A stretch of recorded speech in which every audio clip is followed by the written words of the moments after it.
नमस्कार, मैं संतोष कुमार द्विवेदी देश की राजधानी दिल्ली से बोल रहा हूँ। सभी भक्तजनों को, सभी सत्संग प्रेमियों को, सभी श्रोतागणों को मेरे तरफ से यथाउचित अभिवादन स्वीकार हो।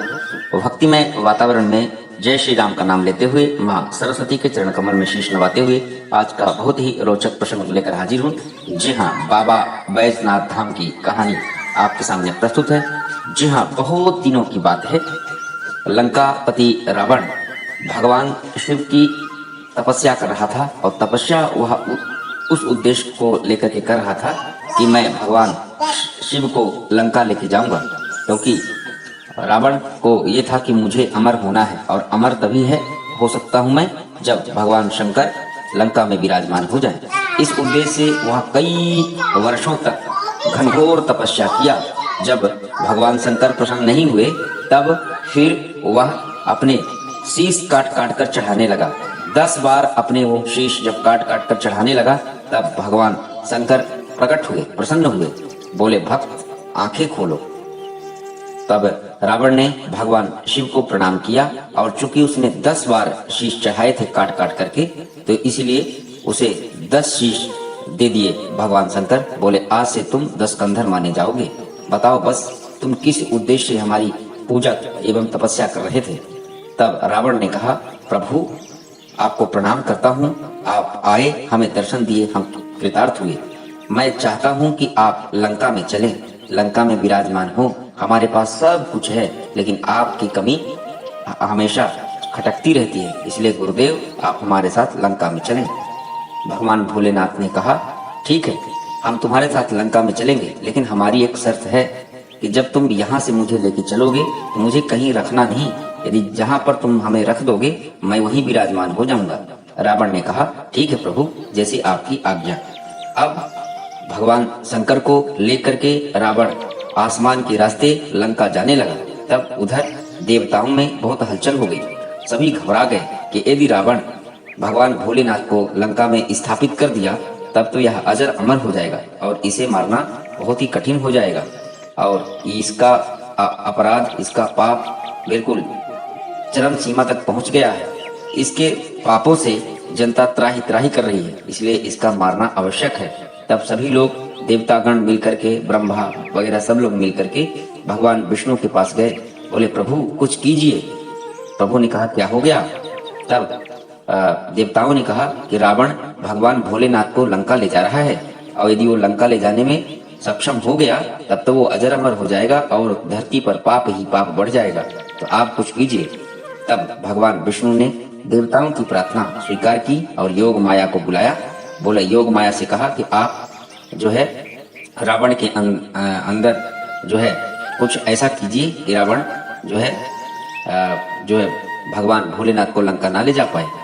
तब योग माया ने कहा ठीक है, जैसी प्रभु की इच्छा, लेकिन आपको भी मेरा साथ देना होगा। तब विष्णु भगवान ने कहा ठीक है, आप अपना काम कीजिए, मैं अपना काम करूंगा। फिर क्या हुआ, योग माया ने अपने दिव्य शक्ति से रावण के अंदर जो है पेशाब लग जाए ऐसी जो है उन्होंने प्रेरणा की। रावण लेके आसमान मार्ग से जा ही रहा था कि उसको बहुत तेज पेशाब लगी। इतनी पेशाब तेज लगी कि उससे रुका नहीं जा रहा था। तब इधर क्या हुआ, भगवान विष्णु एक गणेरिये का रूप धारण करके और भेड़ चरा रहे थे। तब रावण की निगाह नीचे की ओर गई और उन्होंने देखा कि एक गणेरिया है जो भेड़ चरा रहा है।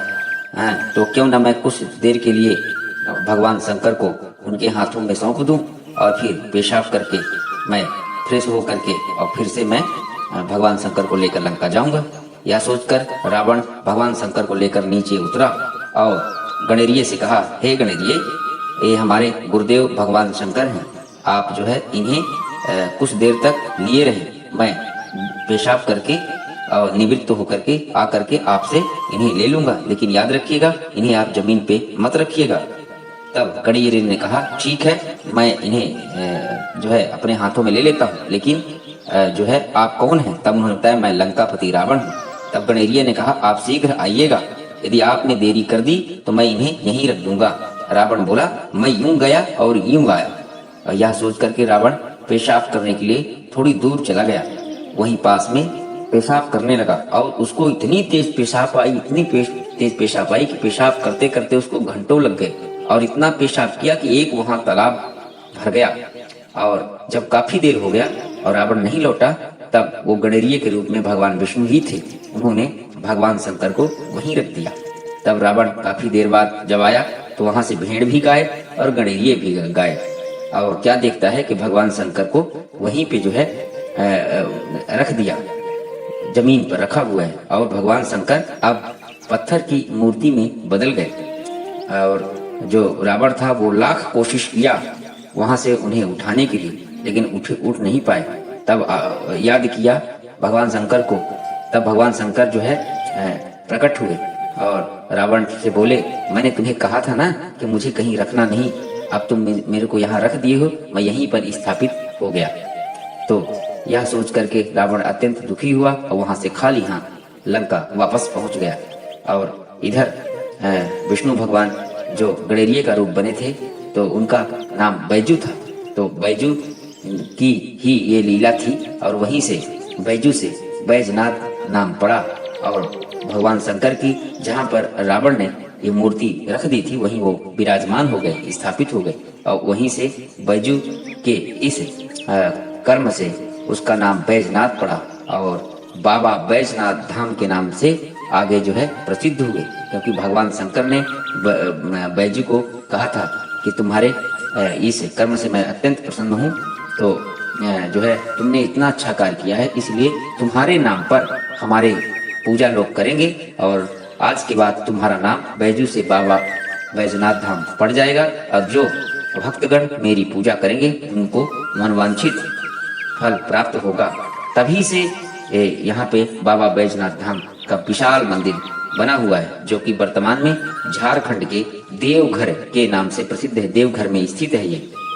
जी हाँ, तो प्रत्येक सावन में यहाँ भव्य मेला लगता है, और इसके अलावा समय समय पर जब अधिवास 15 दिन का पड़ता है, तब भी यहाँ भव्य भक्तों की भीड़ लगती है, और यहाँ निरंतर पूजा अर्चना होती है। लाखों करोड़ों श्रद्धालुगण यहाँ पर बाबा बैजनाथ धाम के दर्शन करने आते हैं। तभी से यह शंकर भगवान का विशाल मंदिर बहुत ही लोकप्रिय और अमर बनाने वाला है, और सभी लोगों की मनोवांछित इच्छाओं को पूर्ण करने वाला है।